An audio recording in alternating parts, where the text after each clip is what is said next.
Hi friends, நாளைக்கு வந்து சிவராத்திரி குட்டி ஒரு கதை பார்க்கலாமா? முன்னொரு காலத்துல பார்த்தீங்கன்னா, ஒரு ஹஸ்பண்ட் அண்ட் ஒய்ஃப் வாழ்ந்துட்டு வருவாங்க. அவங்களுக்கு வந்து மேரேஜ் ஆகி ரொம்ப நாளா வந்து குழந்தையே இருக்காது. அவங்க வந்து சிவனோட பக்தர்கள் ஃப்ரெண்ட்ஸ் அவங்க. சிவனுக்கு வந்து விரதம் இருக்கிறது அந்த மாரி நெறைய வேண்டுதல் வச்சு கேட்டதுனால, சிவன் வந்து அவங்களுக்கு வரம் குடுக்குறதுக்காக நேர்லயே காட்சி அளிப்பாங்க. சிவன் வந்து இவங்க கிட்ட கேட்டாங்களாம், "உங்களுக்கு வந்து 100 வருஷம் 100 வயசு வரைக்கும் வாழ்ற புத்தி இல்லாத ஒரு பையன் வேணுமா? இல்லன்னா 16 வயசுல 16 வருஷம் வாழ்ற புத்திசாலியா ஒரு பையன் வேணுமா உங்களுக்கு?" அப்படின்னு கேட்பாங்களாம். அதுக்கு இவங்க யோசிக்காம சொல்றாங்களே, "எங்களுக்கு புத்திசாலி தான் வேணும்" அப்படின்ட்டு சொல்லிருவாங்க.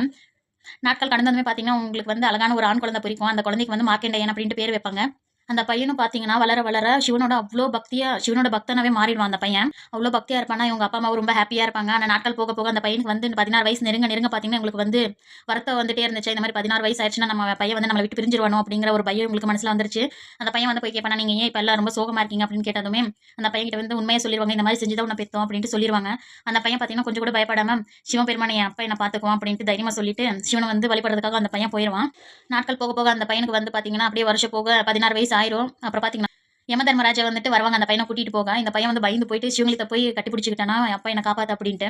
யமதர்மராஜா இருந்துகிட்டு அந்த பாச கயிறு இருக்குல்ல, அத வந்து போட்ட உடனே அந்த சிவலிங்கத்தையும் சேர்த்து அந்த கயிறு வந்து சுத்திச்சாம். இழுக்க இழுக்க வரவே இல்ல. அப்ப வந்து கால வச்சு சிவலிங்கத்து மேல கால வச்சுட்டு இழுக்க ஆரம்பிப்பாங்க. சிவனுக்கு வந்து ரொம்ப கோவம் வந்துரும். கோவம் வந்து அப்படியே வெளில வந்து பார்த்தீங்கன்னா, "என் பக்தனையே நீ கூட்டிட்டு போக பார்க்குறியா?" அப்படின்ட்டு சிவனுக்கு ரொம்ப கோவம் வந்து காலால எட்டி உதைச்சிருவாங்க.